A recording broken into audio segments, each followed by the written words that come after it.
Hi there, welcome back to my channel. My name is Aftab and you're watching me at Let Me Talk where you learn spoken and comparative English both at the same time.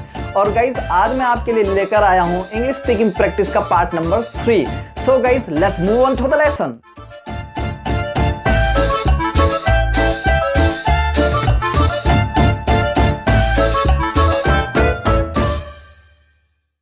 Hello friends, welcome back. मुझे पूरी उम्मीद है कि आपने part 1 वाले lesson की और part 2 वाले लेसन की प्रैक्टिस अच्छे से की होगी। और अगर आप इस चैनल पर नए हैं तो प्लेलिस्ट में जाकर पार्ट 1 और पार्ट 2 वाले लेसन को भी देख लें, जिससे कि आपको ये वाला लेसन अच्छे से समझ में आ जाए। और हाँ, चैनल को सब्सक्राइब करना ना भूलें, साथ ही बेल आइकॉन भी प्रेस कर दें, जिससे कि आपको नई वीडियो का नोटिफिकेशन समय पर मिल जाए।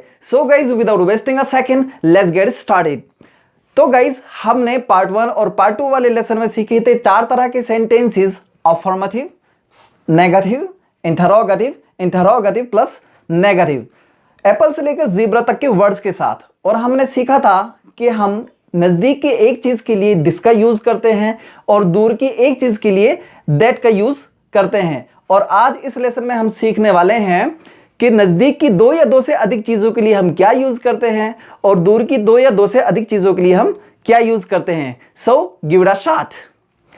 तो अगर हमारे पास नजदीक 2 या 2 से अधिक चीजें हैं तो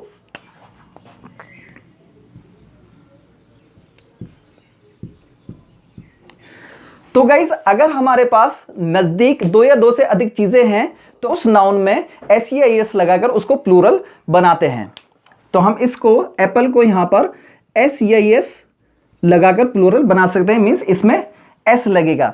तो इससे हमें पता चला कि हम बहुत सारे नाउन्स को SEIS लगाकर सिंगुलर से प्लूरल बना सकते हैं, लेकिन हमेशा ऐसा नहीं है। It's not always the same because there is always exception in English. तो गाइज, जब हमारे नजदीक 2 या 2 से अधिक चीजें हैं तो हमें इस फिक्सिंग वर्ड की जरूरत नहीं रह जाती है, क्योंकि ये फिक्सिंग वर्ड डिटरमिन करता है सिंगुलर नाउन को। और अब हमारे पास नाउन प्लूरल हो गया है। जब हमारे पास 2 या 2 से अधिक चीजें हैं तो उसका सब्जेक्ट भी प्लूरल ही होना चाहिए, मींस दिस हटाकर हम लगा देंगे दीज। और जब हमारा सब्जेक्ट प्लूरल होता है तो वर्ब भी हमें प्लूरल ही लगानी पड़ती है। तो इस हटाकर हम लगाएंगे आर। तो गाइज, इस तरह से हमें सेंटेंस मिल जाता है affirmative. These are apples means हम बहुत सारे एप्पल्स की बात कर रहे हैं। Actually we are talking about many apples, not one apple. Okay, I think you got it. और पहले की तरह हम अब 4 सेंटेंसेस बना सकते हैं। जैसे अफर्मेटिव हमारे सामने है, हम बना सकते हैं नेगेटिव, इंटरोगेटिव, इंटरोगेटिव, नेगेटिव। मैं आपको बनाकर बताता हूं। अफर्मेटिव तो है ही हमारे पास।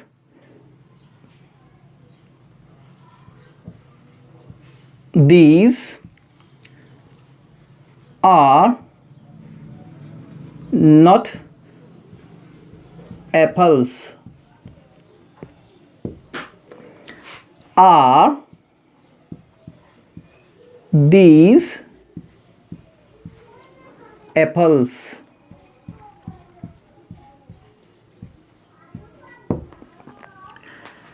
And are not these apples? और हम इसको इस तरह से भी लिख सकते हैं, aren't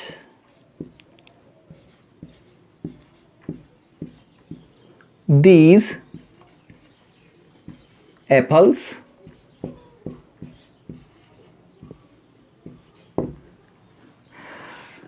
सो गाइस, इस तरह से हम इसके भी 4 सेंटेंसेस बना सकते हैं: affirmative, negative, interrogative, interrogative plus negative.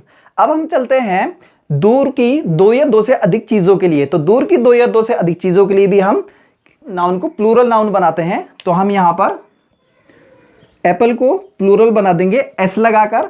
और जब हमारे पास नाउन प्लूरल हो गया तो अब हमको फिक्सिंग वर्ड की जरूरत नहीं रही।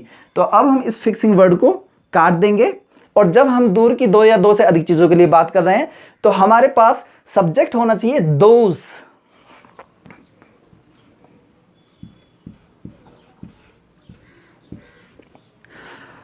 अब दोज प्लूरल सब्जेक्ट है। जब हमारे पास सब्जेक्ट प्लूरल होता है तो हम वर्ब भी प्लूरल ही लगाते हैं। तो हम इसको काट कर लगाएंगे यहां पर आ।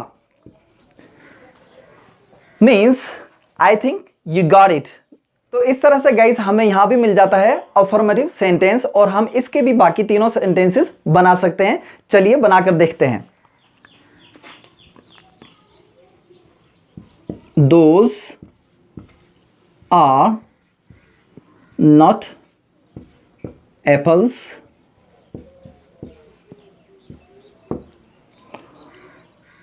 Are those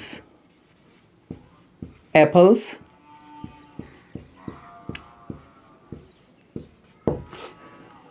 Are those not apples?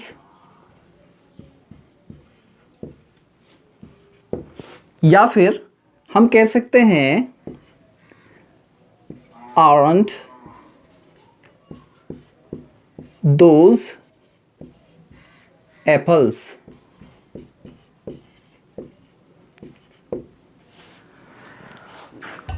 तो गाइस इस तरह से आप एप्पल से लेकर ज़ीब्रा तक के वर्ड्स में एस या ईएस लगाकर उनको प्लूरल बना सकते हैं और बाकी के चेंजेस भी सेंटेंस में कर सकते हैं। और इस तरह से आपको मिल जाते हैं बहुत सारे सेंटेंसेस आपके इंग्लिश स्पीकिंग प्रैक्टिस के लिए।